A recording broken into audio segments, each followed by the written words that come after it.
Hi, so today we're going to learn how to fly the Cessna 172.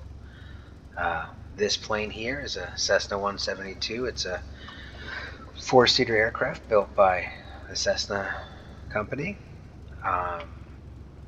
It comes standard in Microsoft Flight Simulator 2020. And again, it is a common plane that a lot of people learn how to use, how to fly. This is in the simulator considered, again, the classic version. And I will show you why, and we're using it for this lesson because it has your basic flight instruments.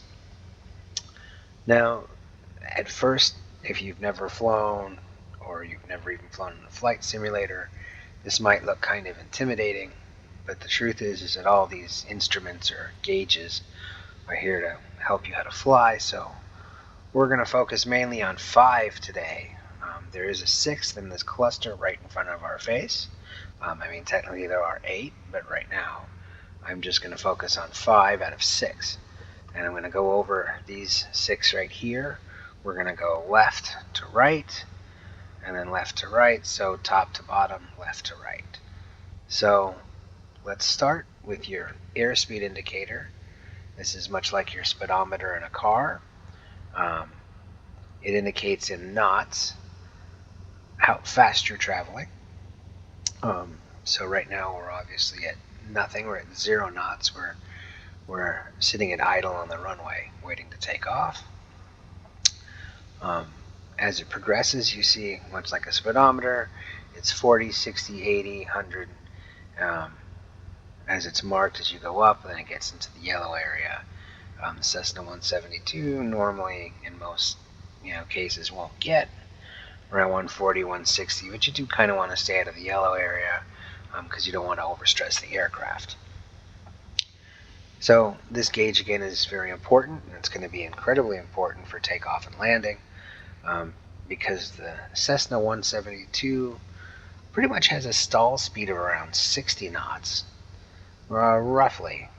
It depends on how much fuel's in it and where you are. At a higher altitude it would be different. But in general, for the most part, the Cessna has a stall speed of about 60 knots. And I'll explain stall speed later, but you want to get it around 60 knots to be able to take off smoothly off the runway and get in the air. So that's your airspeed indicator right here. We're going to move over here to the attitude indicator, and you can see that there's brown on the bottom and blue on the top, and what looks like kind of a runway right here. And so pretty much this is a instrument that gives you the plane's relation to the Earth. So you can see right here it's kind of like an artificial horizon. When you're learning how to do IFR, which again we're not going to explain today, it's very important because you see right here, as I move the mouse back and forth, you have the horizon of what would be the Earth, and you have the horizon here, it lines up, and you have the sky and the ground, so you know which way is up and which way is down, which way the plane is facing with the Earth as we end up taking off and soaring through the sky. The next gauge over here is your altimeter, and this tells you how high you are above sea level. So yes, it does tell you how high you are above the ground, but what it tells you here is right now if you look at it, there's a big hand or a long skinny hand and a little hand, kind of a short stubby hand, and the short one indicates thousands of feet and the long one indicates hundreds of feet. So you can see right now this here is about, if that one represents 100, we're not so much at 90, we're more like at 80 feet above sea level. And in the flight simulator, the gauges are pretty much calibrated as you start the simulator. In real life, sometimes you might have to recalibrate your gauges. Pilots often do, because you want to know that it's calibrated properly to the airport that you're taking off and landing from, if it's only one. And it's pretty important to know what the elevation of each runway is as you're flying, so that you don't crash into the ground, because in real life you would hurt or kill yourself if you came in too low. So this gauge again is pretty important. Today's flight, maybe we'll hit around 1,500 feet, 2,000, 3,000, not sure yet. But you can pay attention to the altitude gauge as we go, and again, it's going to be important as we come around to land. But these three gauges here on top are going to be very important. And there's going to be two more that are almost just as important, but one that definitely is. So let's work our way over to those gauges. Here in our cluster of 6 gauges, we have a turn coordinator. And you can see that it's got a little picture of an airplane on it, and it's got the wings, and right now they're straight and level.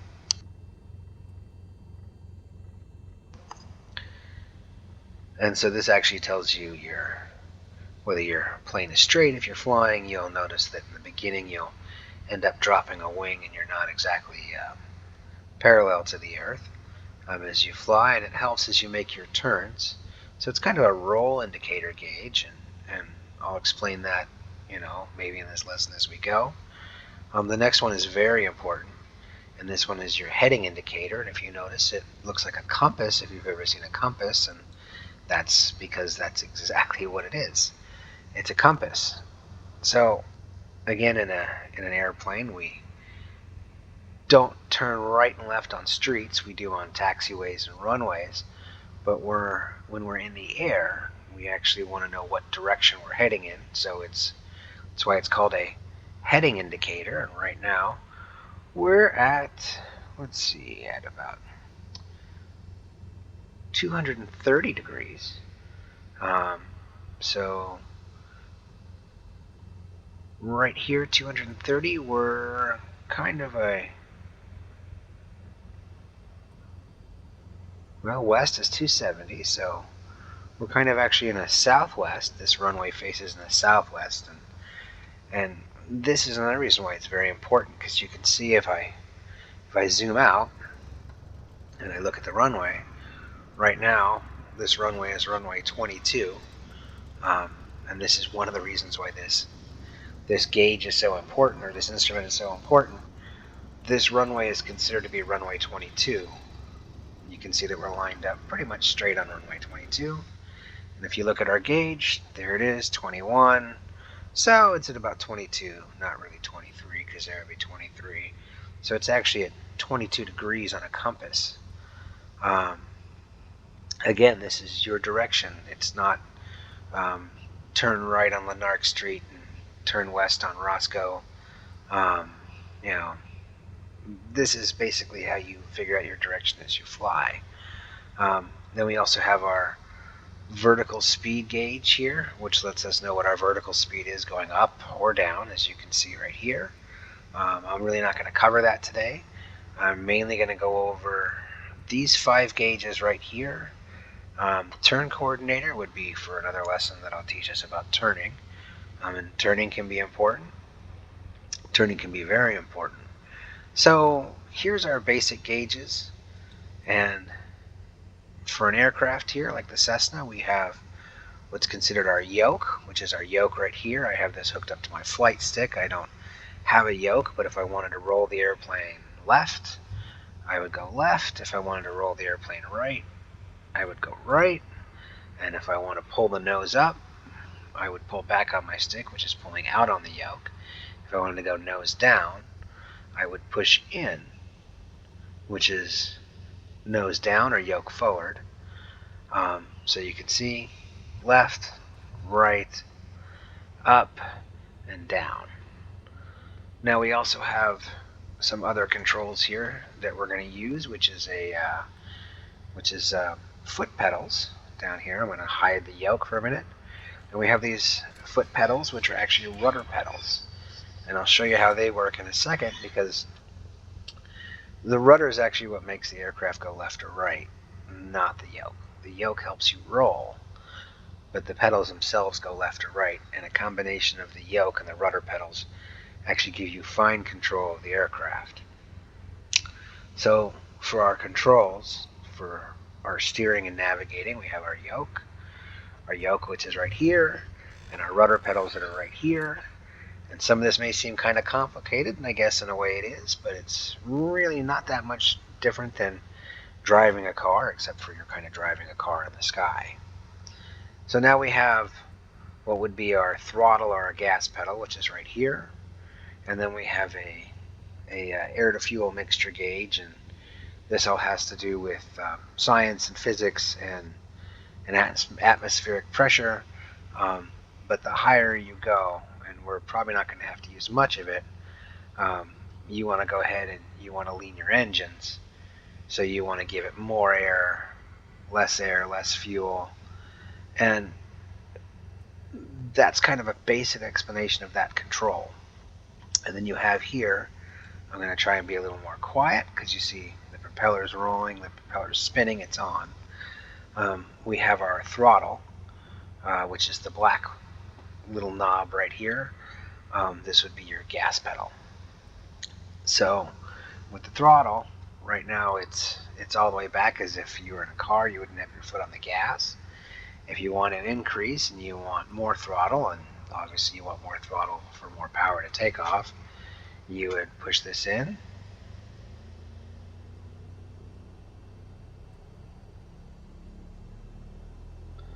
And you get more throttle, or like putting your foot on the gas. And less throttle. So that brings me to another point that I kind of missed about the rudder pedals here, which is these are also our brakes on the ground. And they're going to help us slow our descent. Is not only does it control the rudder pedal, which let me show you right here. Here's our rudder. So let's go in. And let me show you how these work. Here's our rudder. So as I push the rudder pedals, it makes the rudder go left or right. But the one thing you can't see, and you won't see it here, and it works the wheel brakes or the landing gear brakes, is when I push forward on my flight pedals, I apply the brakes. So let's actually unapply the parking brake. That's the parking brake. And here, it's not animated. So actually when you push forward on these pedals, it applies the ground brakes. And I'll show you how that works right now. What I'm going to do is I'm just going to slightly pull forward by giving it a little bit of gas. And the plane should start moving forward. A little bit more throttle.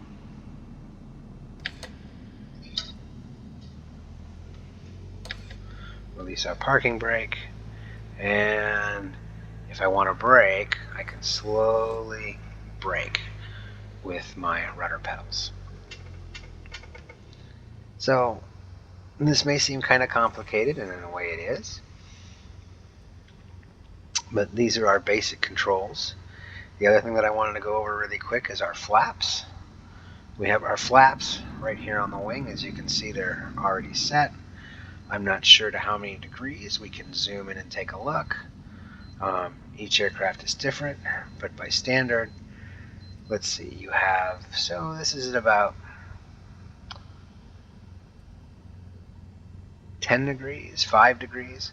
So we have one notch of flaps, and in this aircraft, if I go ahead and I click up, I can bring the flaps up, I can bring them down, and I can actually use the keyboard here and I can bring them down another notch. And so we have 4 notches of flaps. So if I bring it all the way up to 0, I have 0. If I bring it 1 down, I have about 8 degrees or so. I bring it down another, it goes to about 20, so let's say it's about 10 and 20, and then we can go lower all the way to full, which I guess is 80, 40. I'm not exactly sure. Again, I'm I don't have a private pilot's license. But there are 4 notches of flaps in the Cessna 172 standard, and this is basically what we were controlling right here, the flaps all the way up.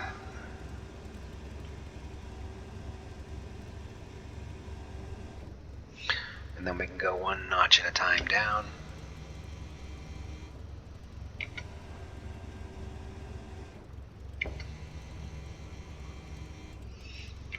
Now, flaps are pretty important because they actually extend the control surface of the wing. They actually extend the area of the wing. So you can have smaller wings in an aircraft, and you can slightly set the flaps for takeoff, so you can actually take off on a shorter runway by extending your flaps. And most pilots decide to extend, most pilots fly with their flaps extended. It depends on what the airspeed is. Right now, it's probably calm. So what we're going to do is, with our flaps extended 1 notch, we're going to go ahead and get underway. One thing that I am going to say that's also important, and I'm not really going to cover it too much, but is your pitot heat. Right here, right now it's turned to off. I want to turn it to on, and that actually, in real life, works hand in hand with your airspeed indicator. So you don't want it icing up. So let's go ahead and we're going to take off.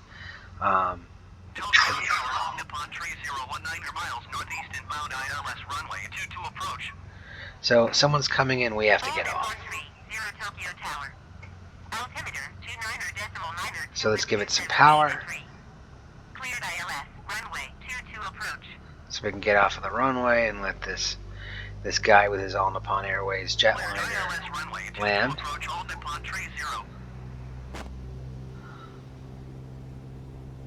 And so we're going to slowly bring the throttle up, and I'm working the foot pedals or the rudder pedals to stay on the runway and stay straight down the runway, because you want to take off straight, and you want to gradually give it power, because you don't want the airplane to pull to the left or the right.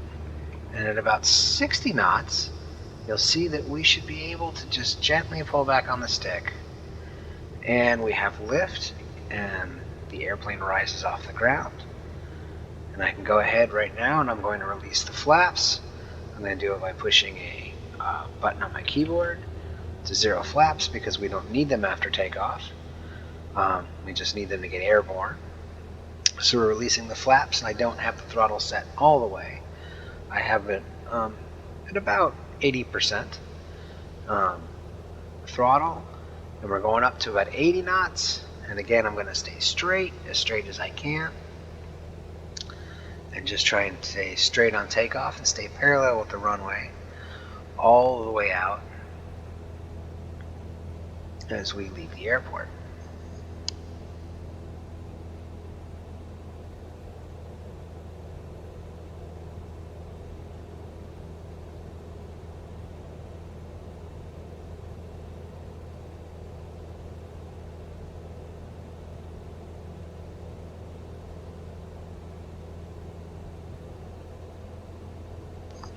So, as we're leaving this airport, right now we're in Japan, in Tokyo, so we're leaving the Haneda airport in Tokyo.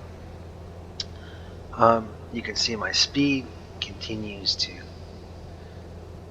to increase, and you can see that our altitude gauge is increased.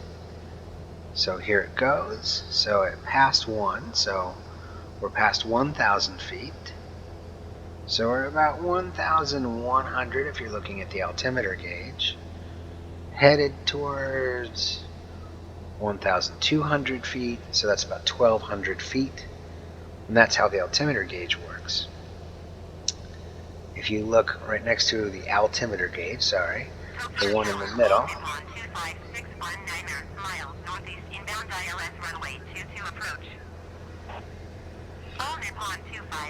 Tokyo Tower. Altimeter 29.902 wind 278 at 3. Cleared ILS, runway 22 approach. You have your attitude indicator. Cleared ILS, runway 22 approach, all Nippon 256. And we're going to have the artificial air traffic control, because I have it turned on, talk, so I'm going to be quiet as they talk, so you can understand what I'm saying. So that's us. We have to respond. We're Derpy Pony Plane, by the way. Tokyo Tower Derpy Pony Plane, 777 frequency change. Now, we're still going to hear them chit-chat with us and chit-chat with others. But that's pretty much it. We don't need much more communication with the tower, air traffic control, until we go to land. That was just letting them know that we're clear of their airspace. And I'm not going to get into all the air traffic control stuff right now. I'm just trying to cover the gauges and how they work. So here we are, and we're at almost about 120 knots now. So that's pretty good. We don't need to be going too much faster than that in this little 172. And I want you to pay attention to the attitude indicator as I roll the aircraft. You can see that the angle of it changes and it stays flush with the actual horizon of the Earth. If I roll to my left, and if I roll to my right, and if you notice, the turn coordinator also shows us the Tokyo Tower Chopin Air 67019 miles northeast inbound ILS runway 22 approach. the tips of the wings. Tokyo Tower. Altimeter 29.9 wind 278 at 3. Cleared ILS, runway 22 approach. You guys have to forgive me for that. 0 wind 278 at 3. Cleared to land runway 22. I have live traffic set in. Approach Chopin Air 670. Cleared to land runway 22 all Nippon 30. Maybe I should have shut that off, but for this demonstration we'll leave it running. It makes it a little more realistic. So here we are, and again I was explaining those two gauges, the turn coordinator and the attitude indicator. You can see as I roll the airplane left, as I roll it right, the turn coordinator and the attitude indicator also change according to the relation of the aircraft to the Earth. So the turn coordinator is pretty important. Again, it tells you what the angle of the plane is as you turn, and it also tells you there's a little ball in the middle, which tells you whether the aircraft is skidding.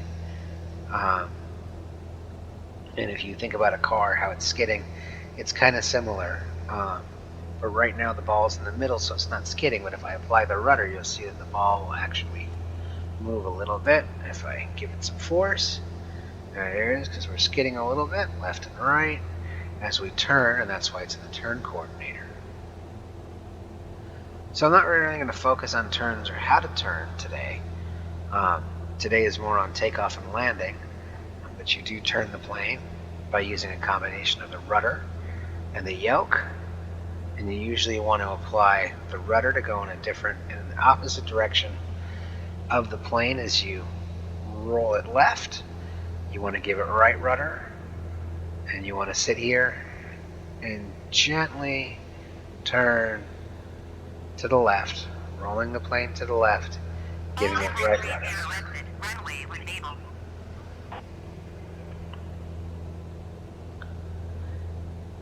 So if you've noticed,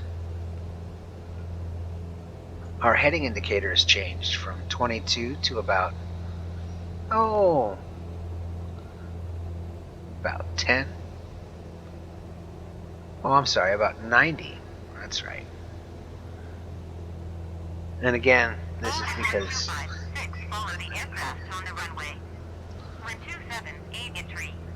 we're using a compass to navigate. I'm just going to try and talk over her. So on a compass, 360 or 0 is north, 90 is east. 180 is south, and 270 is west. So right now we're headed east, so we're headed about 90 degrees on the compass. And you can see as I turn, it changes, and we're rolling to the left. So we're turning to the left, and forgive me for my sloppy turn. And as we turn, the heading indicator or the compass rolls. Runway when able.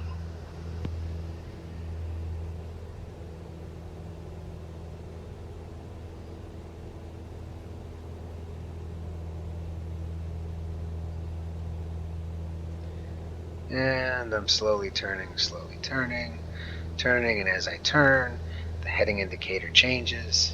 And if I keep going and keep going, because you can see that there's a little airplane on it too, eventually we'll end up in the same direction that we did when we took off. All Nippon 30, turn next taxiway. As a matter of fact, that's my goal right now, is to turn to, we were at 22 degrees, so let's turn to about 22 degrees. We're headed west, and it's the afternoon, so the sun is going to be in our general direction. And that's 24 or 240. So here is 22 or 220. And now we're generally Contact ground on 122.075. pointed in the same direction as the runway. Japan Air 670, follow the generic on short final. Wind 2783. Clear to land runway 22. So that was the takeoff portion. Clear to land runway 22, Japan Air 670. And I'm actually going to kick this into autopilot for a second. Don't worry about what I'm doing. I am just Exit runway when able. letting the plane fly straight and level using the autopilot, or the basic function. So I can kind of show you in an external view. 7 flight for all Nippon 30. Here's the airport, Tokyo Airport that we took off from. Here's where we are. And again, you don't get to cheat like this in a real aircraft. But in the simulator, you do. So we want to end up landing at the airport again. And we're going to contact air traffic control, and they're going to assign us a runway to go ahead All and Nippon land on. 256, turn next taxiway. All Nippon 256, contact ground on 121.625. So, and air traffic control does get annoying when it's constantly in your ear and you're trying to talk and give a tutorial. So we're roughly parallel with the runway. We're a little off. 625 for all Nippon 256. But if I hadn't turned around and made a full circle, we would still be heading in this direction. But I did. I turned around and made a circle, so we're at about 23. We're about 230, not so much 22. And if you look, again, there's the airport behind us, and there's the runway that we took off and landed on. So 22 was back here. We started and we went straight out. And again, there's Tokyo Haneda Airport, and we are flying away from it. So as you get to fly and as you enjoy your flights, you can go whatever direction you want and pick another airport to land at. But it is important to learn how to get back to where you were. So if you look around you, and again, I'm cheating a little bit here, I can kind of look around in a third-party view outside the aircraft, Japan Air 670, turn next taxiway. and I can see the world around me. If I were to be in the aircraft, I can also do the same thing. I can look around me, I can look out my left window, I can look out my right window, I can look out the windscreen, I can look behind me, I could shift my position, so I could actually kind of turn my head and look. But again, my field of vision is limited in the aircraft. So in an aircraft, again, your heading indicator is pretty important, and you have to know where you're going, because again, like I said, Turn next taxiway. you're not turning left and right on streets. Contact ground on 121.975. So I'm going to kind of turn around and head back towards the airport, and then I'm going to contact air traffic control, and Going to 121.9. we're going to disengage the autopilot, and it's totally disengaged. Look forward, and slowly turn, and make a turn back to the airport, because we're going to attempt to land. Now again, remember I said that the The stall speed of the Cessna 172 is roughly about 60 knots. So you don't really want to drop too much below 60 knots or the plane will lose altitude and fall from the sky. So that's almost the minimum amount of speed the aircraft needs to be traveling at in order to fly. And that's because it all applies to the principle of flights. It's very, very sciencey. I'm just kidding. It does have to do with science and physics, but again, if I were to drop below 60, like cut the throttle all the way back, you'll see that we start losing airspeed, we start losing momentum slowly, and our speed starts dropping, and when I get towards 60, the stall indicator is going to kick in, and it's going to make a beeping noise, and I can actually lose more airspeed by pulling back. And here we go, and we should have an airspeed stall indicator warning coming on soon.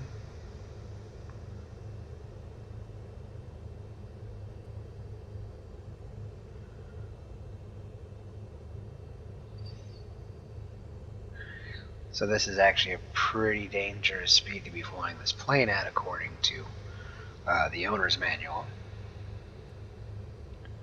So let's keep pulling back. That's the stall indicator right there. So this plane actually stalls at about 50. And now we're in a stall, and as we stall, it means that the plane will drop from the sky. So let's give it some power. And continue back towards the airport. So that's why your airspeed is pretty important. Now I'm going to go ahead and I'm going to contact the airport, nearest airport list. We're looking for Tokyo Haneda International. So we have that. Tuned to the tower. And we're going to request a full stop Tokyo landing. Tower Derp pony plane 777 is 15 miles south, 4,700 feet with Mike to land. Derp pony plane 777 Tokyo Tower. Altimeter 29er to wind 278 at tree. Fly left downwind runway 23. So those are our instructions to fly left downwind down runway 23, which is 22, 23. So we acknowledge that. Wind runway 23 Derp pony plane 777. So we've contacted the tower, and we're going to fly left down runway 23. So if we were on 22, runway 23 sometimes can be right next to it, but that was considered runway 23. So we want to go ahead and again head back to the airport. And while we're heading back to the airport, I can kind of demonstrate roll one more time. This is roll. This is pitch. And this would be your yaw.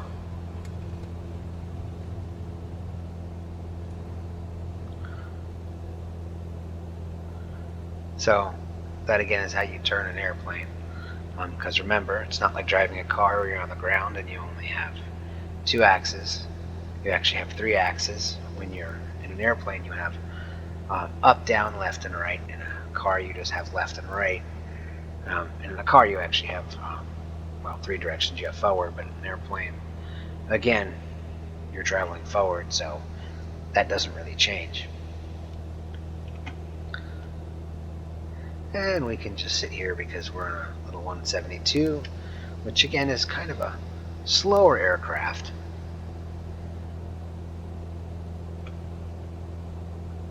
But this is actually a great aircraft to learn how to fly in and how to teach you the basics of flight.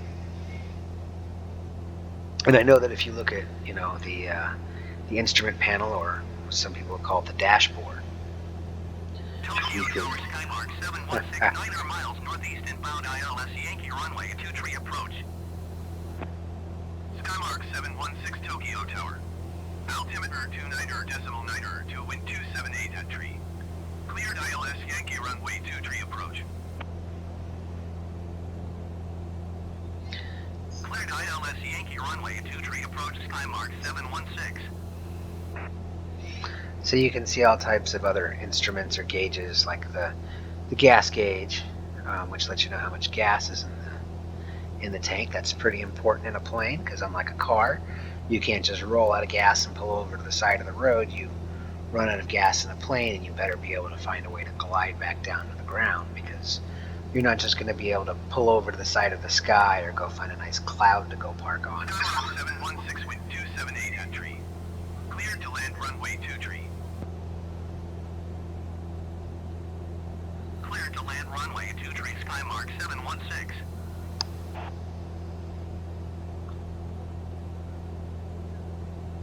And then we have other gauges like our temperature gauge, our vacuum gauge.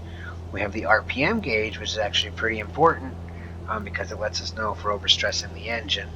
And as I increase or decrease the throttle, you can see the RPM gauge, which I actually didn't cover, which is actually below the 6 gauges. So let's go bring the mouse back. Your RPM gauge right here, which actually gives the revolutions per minute of the propeller or the crankshaft of the engine. In a Cessna, the propeller is direct. You might be saying, boy, this is a lot of information for just learning a basic flight of how an airplane works. But again, it's all important stuff to know, and it's stuff that private pilots know, commercial airline pilots, every pilot knows how to fly a Cessna.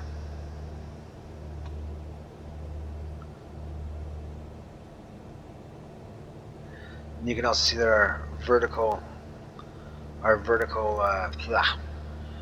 vertical speed indicator right here is showing us that we have a vertical speed going up, and now it's level, so we have level flight.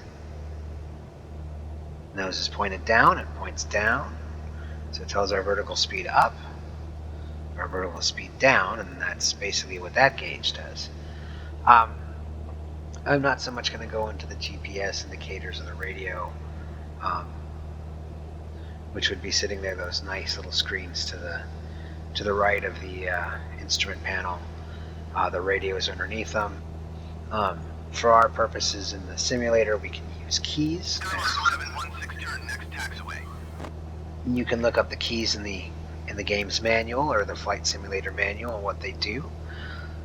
If you want a more realistic situation, as pilots would, you would want to communicate with air traffic control, and you have to realize that, again, flying is different than driving. Hopefully that anyone who has the dream of flying cars can now understand just how difficult it would be to actually have a flying car, because of all the car crashes that we have on the ground. Could you imagine all the car crashes we would have in the sky, and how dangerous that could be for everybody on the ground? Anyhow, so this basically here is your basic takeoff and flight in the Cessna 172.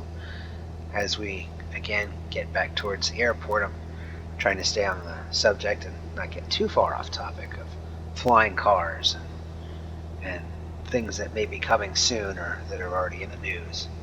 We're trying to focus on how people actually fly right now, which is in airplanes.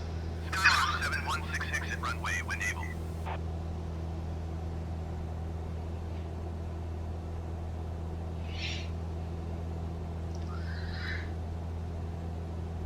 So we can see here that there's our runways for the airport, and they said 23, right? So we're supposed to be taking off. We're supposed to be landing on 23. All Nippon 378 Tokyo Tower. Altimeter 29.9. If I remember correctly, I was too busy talking. ILS Yankee runway 23 approach. Skymark 716 exit runway when able. So someone else is approaching Skymark 716 contact ground on 122.0. runway 23 as the air traffic controller is talking to them. Cleared ILS Yankee runway 23. But there to our left is the airport or the airstrips of all the runways. Skymark 716.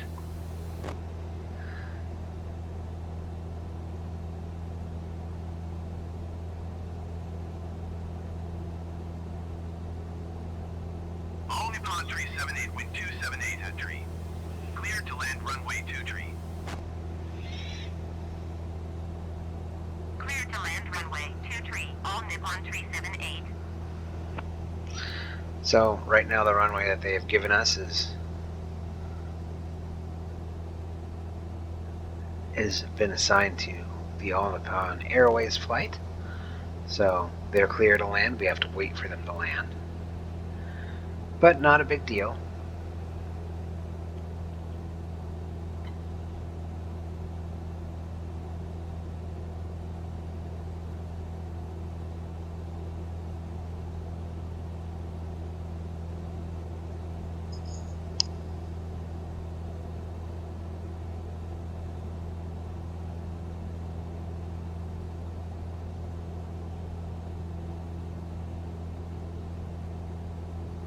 You can actually see that that's them there landing on runway 23.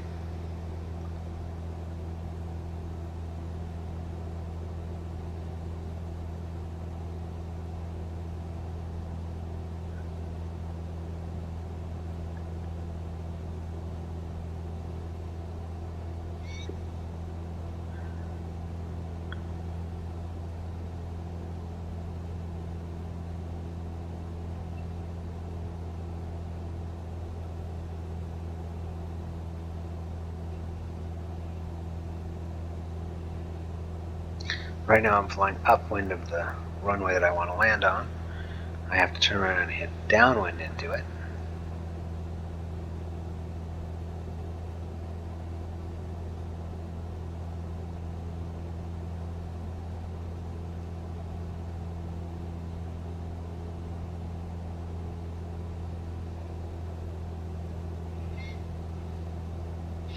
We're doing what's called a Vfr approach, which is a visual flight reference. Next taxiway.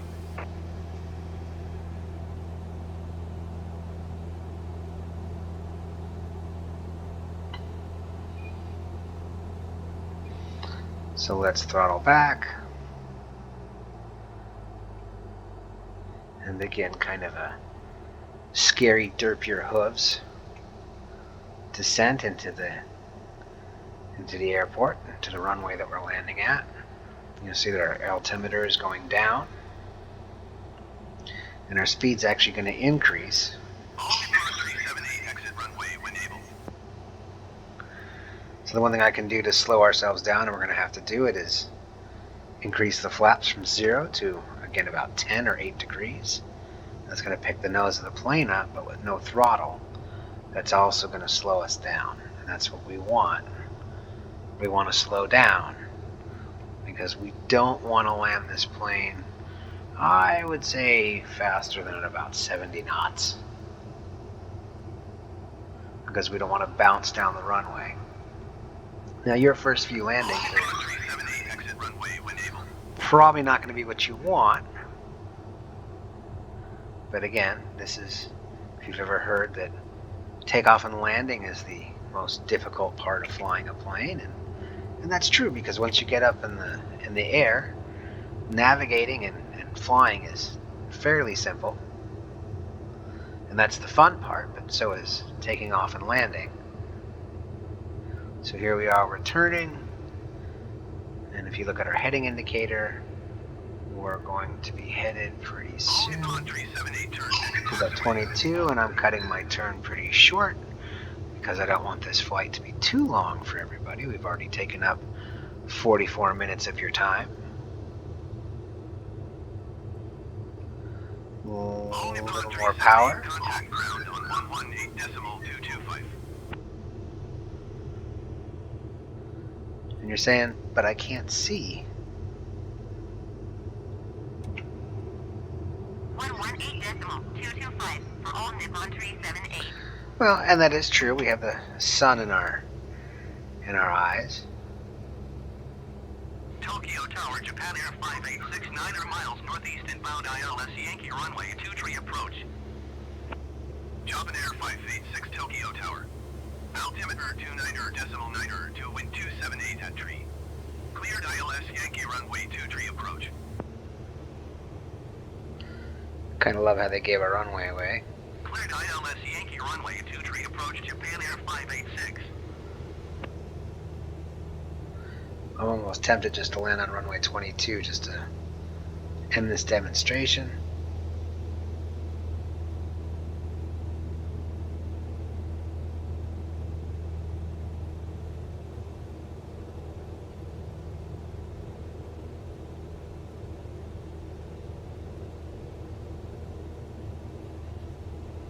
Job in air 586, wind 278 at tree. Cleared to land runway 2 tree. Cleared to land runway 2 tree, Japan Air 586.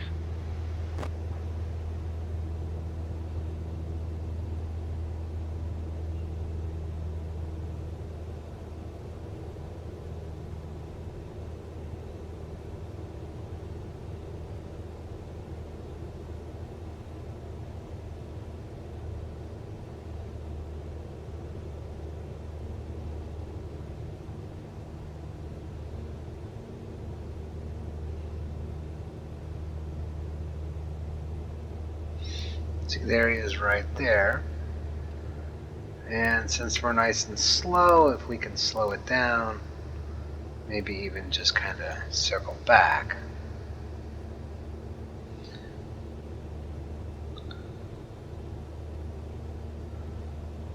We can be the next to land. So I'm just going to kind of do a quick circle here.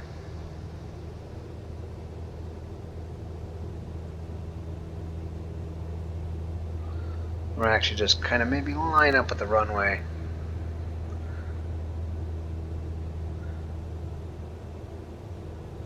As he lands, because he has plenty of time. And in real life, I would say don't do this. Don't circle on the approach. Especially with other aircraft waiting to land in such a busy airport like Tokyo Haneda International Airport. But for the simulator purpose, no one's going to get hurt.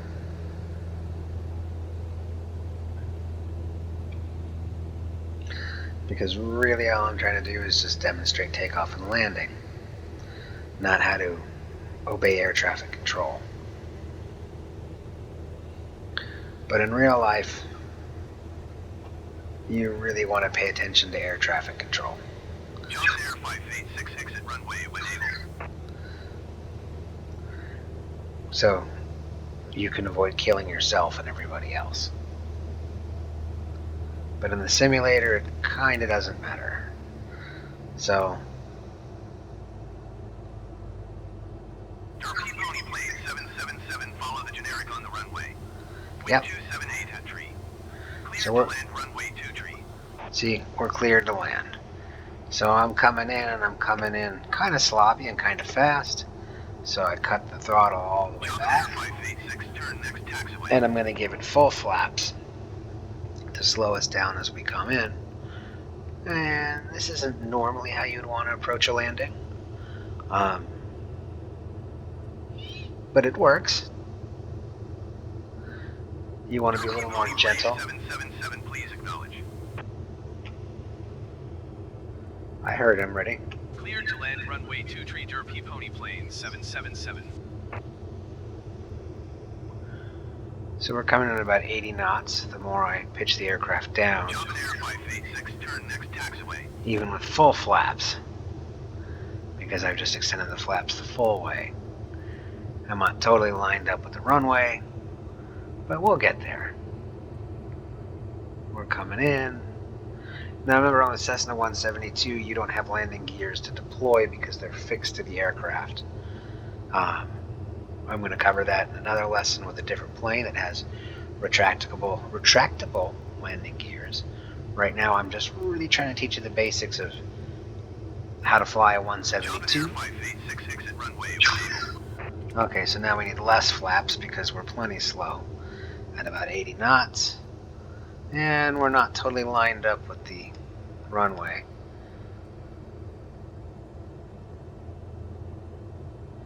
And now we're coming in too fast, so let's Job slow in air down. 586, contact Give it ground full 018 flaps. decimal 225.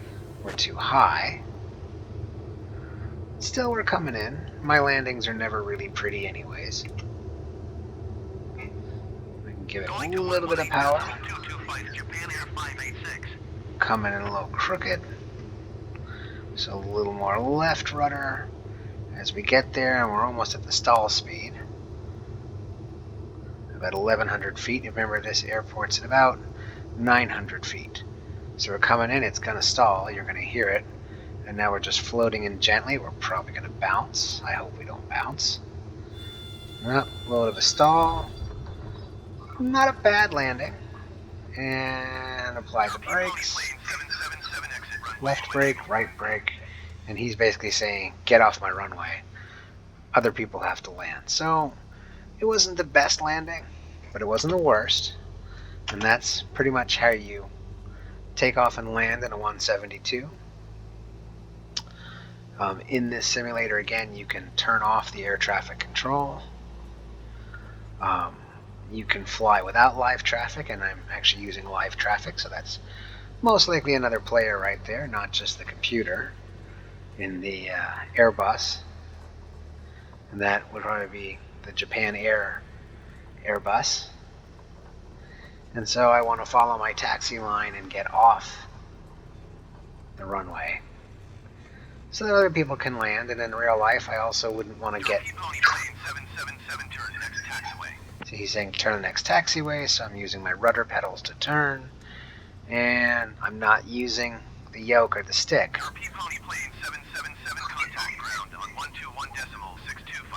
I'm using my feet to steer, and now I'm braking. I get past the marker saying that I'm clear of the runway. I'm going to acknowledge air traffic control. Going to 121.625 Derp Pony plane 777. Letting him know that I'm switching frequencies to the ground frequency he gave me, so I can communicate with ground, because if this was real life, I would want to know where I have to go park my plane.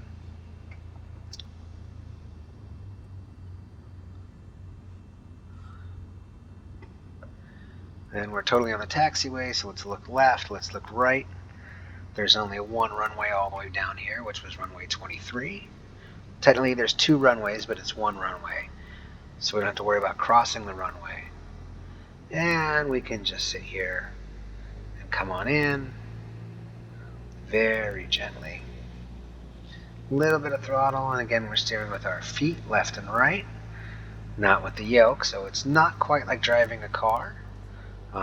If you're doing this on Xbox, you're probably using your controller, so you're not using a actual throttle and yoke, or throttle and stick and flight pedals, although I do know that they do make the full flight controls for Xbox. So if you are, it makes it a little bit more realistic and a little more fun. But again, we just want to apply some brakes. We're getting too close to what looks like an Airbus in front of us.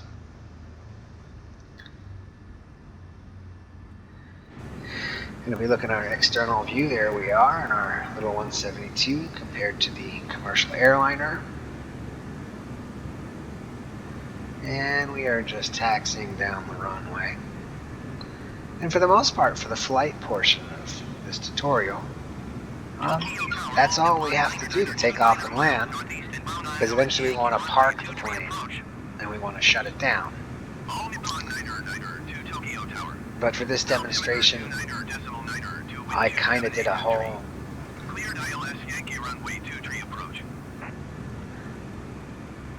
I pretty much did a whole basic start off on the runway with the plane already ready to go. So I don't really need to demonstrate how to shut it down for you. And again, I do have live traffic enabled, but I've turned off their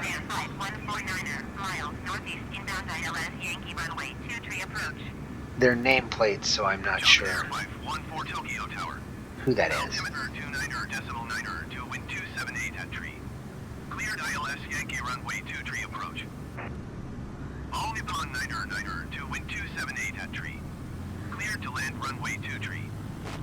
Cleared ILS Yankee runway 23 approach Oh. Japan Air 514. I gotta fix those textures on those DC-8s. Cleared to land runway 23. Those wheels are coming in kind of weird because I haven't updated my textures on them since the last sim update. Anyhow, so here we are, and I'm just going to kind of do a fast and dirty parking job. Job Air 514, follow the aircraft on final. Wind 278 at tree. Cleared to land runway 2 tree. I'm not even parking in GA parking, I'm parking where the airliners park, which is a big no in real life. I'm actually even the wrong way, but I just want to park the plane really quick, some brakes, apply the parking brake, go ahead and turn off the fuel. Our fuel cutoff's right there, and that will stop the propeller, and then we would turn off the magnetos like we would in real life. Actually, that's start, and that would be turning them off, that key over there. That's pretty much it. Now the electricity to the propeller, to the magnetos, is turned off, and the fuel's turned off. And that's pretty much it. So that was takeoff, landing, and I even gave you parking, even though we parked in the wrong spot. So, okay. 2 contact ground on 121.7. That's how you take off and land in a Cessna 172 in Microsoft Flight Simulator 2020. Pretty basic plane, pretty basic stuff. And I hope that you found this tutorial interesting.